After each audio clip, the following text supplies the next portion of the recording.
year. And of course, we wish her all the best. Don't forget, if you can't get to a television set at 8 o'clock on Saturday night, there's a simultaneous broadcast on good old Radio 2. Well, thank you very much indeed for your company today, and from all of us here in the studio, bye-bye.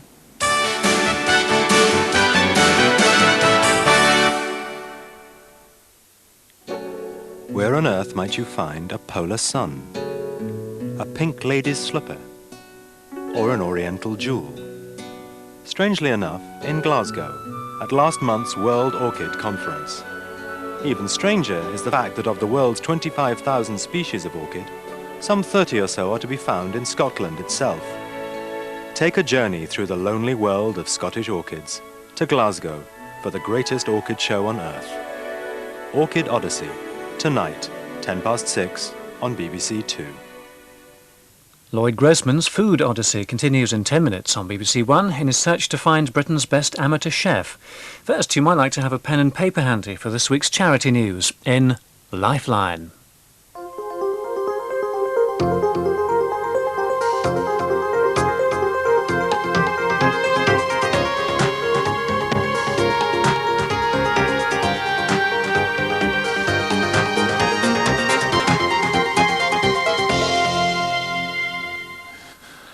Hello, welcome back to Lifeline. 1993 marks the 21st anniversary of the National Schizophrenia Fellowship. As part of the celebrations, the charity is staging Tea for 2 Million, a giant tea party throughout the UK between May the 25th and June the 2nd.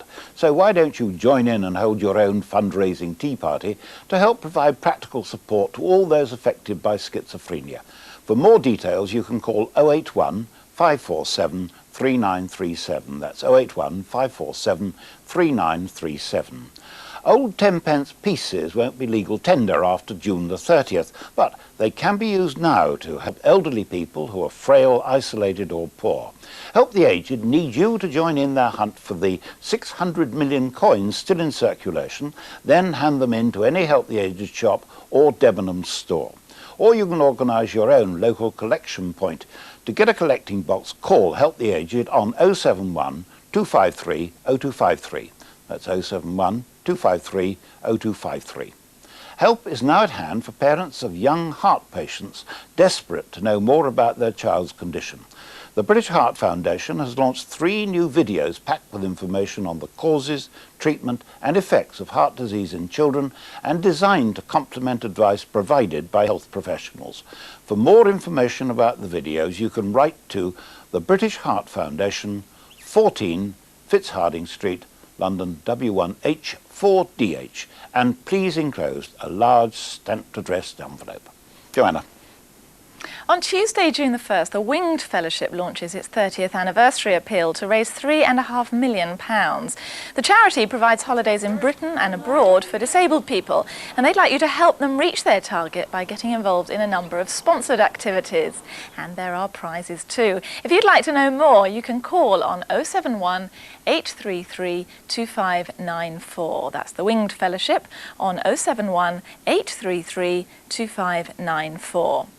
Oxfam, Britain's biggest charity retailer, has linked up with the British Association of Removers to launch the Oxbox scheme, a new service for people who are moving house. So if you're on the move, ask for your Oxbox carton or Oxbag sack and then fill it with useful but unwanted items. And there's absolutely no charge, and the removal company will deliver your filled boxes free to Oxfam. So call the Oxbox information line now on 0865 312 487. That's 0865 312 487 and help Oxfam's worldwide relief efforts. And finally, National Epilepsy Week kicks off on Sunday, May the 16th, with a series of sponsored walks to help beat epilepsy. The British Epilepsy Association would love you to join in and raise vital funds to help improve the quality of life for over 300,000 people who are affected by this condition. As well as 4 major regional walks in London, Leeds, Birmingham and Northern Ireland, there'll be many local ones too. So for more details on how to join in, you can call the walk hotline on 0532 439 393. That's 0532 439 393. Cliff. Now to our Lifeline appeal, which is made this month by Michael Burke on behalf of the African Medical and Research Foundation. East Africa. They say it's the place where man began, and parts of it are the toughest place on earth for man to survive. It's about the size of Europe. It's beautiful, but it's harsh and unforgiving. Above all, it is huge. Imagine falling ill and the nearest doctor is the distance from London to Glasgow away, and the only way you can get there is by foot. The African Medical and Research Foundation was formed in 1956 to tackle the immense problem of bringing healthcare to remote communities in Kenya and Tanzania, Uganda, the Sudan and Somalia. It started with the famous Flying Doctor Service, which now operates out of Nairobi to 60 airstrips across Eastern Africa, each of them built by the local community. I know how important the Flying Doctor Service is because 2 years ago it rescued me and saved the life of a friend. We were blown up at the end of the battle for the Ethiopian capital, Addis Ababa. Our soundman, John Matai, was killed. The Reuters cameraman, Mohammed Amin, was badly injured. And it was Amref who flew into the war zone to get us out. How important do you think is the Flying Doctor Service and Amref as a whole? Oh, it's very, very important. Because like the cases we are called, there are people who are not able even to pay. And they're in real danger. We always go to get them, transferred to the nearest hospital, to the best health center, or if possible, even to Nairobi for better management. So we really need Amref. The sheer size of the countries is the biggest problem that Amref faces in East Africa. Travelling takes so long and is dangerous in areas where roads are still scarce. Amref run mobile health clinics to bring medical help and health education to people who would otherwise die of illnesses that could easily be cured. The Maasai in Kenya, for instance, are nomadic people, herdsmen living off their cattle. Common illnesses among the Maasai, such as diarrhea and measles, are fatal if they're left untreated. So every 3 months, Amref's travelling clinic visits them. The health workers treat the people for their illnesses and inoculate the children against diseases. Without this care, many of these children would die needlessly. The fact is that between 1/2 and 2/3 of all deaths in developing countries are from easily curable or preventable diseases. Measles, TB, whooping cough, pneumonia, even diarrhea, they're all major killers. Amref puts a lot of emphasis on training and finding long-term solutions through education. At Amref's health clinics, women from surrounding villages are given talks on motherhood, hygiene, nutrition and contraception.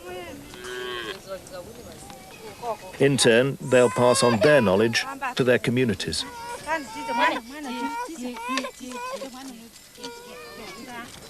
It's hard for us to imagine just how much Amref have improved the quality of life.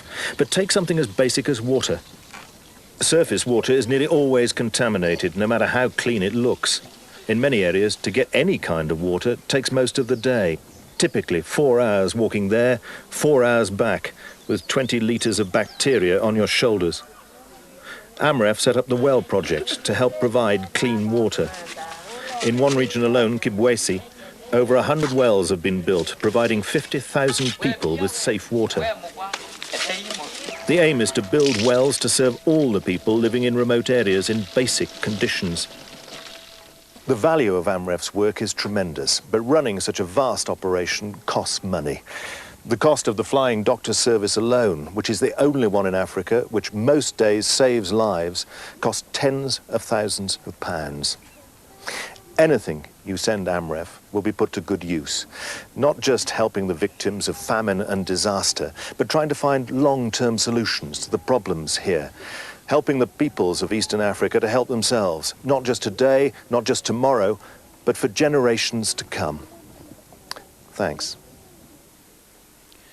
If you would like to give, you can phone in now using any major credit card, and the number to ring is 081 992 7766. That's 081 992 7766.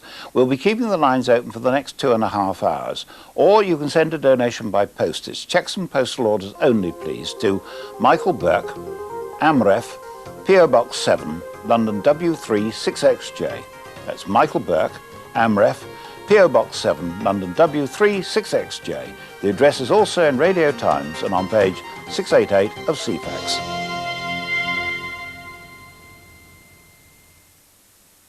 A death at the bar for Inspector Alleyn. Someone's been killed! His aim's deadly. I never miss. Everybody in Penalta knows she had some sort of fling with him last year. But haven't you something else to tell me? There can be no doubt death was caused by poison. I can feel the suspicion down my neck like a draft. I can promise you one thing. I shall find the murderer. The Inspector Alleyn Mysteries, tonight at 7:30 on BBC1. Art on a plate now on BBC One as Lloyd Grossman and guests put their table manners to one side in this week's Masterchef.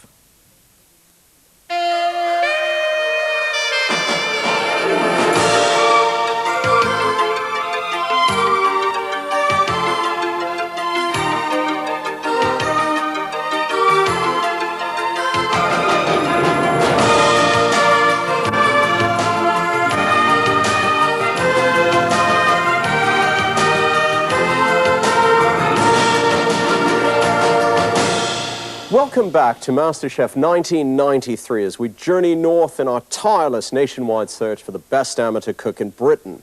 Now, this is the region which has produced two previous winners in 1990 and 92, so we're anticipating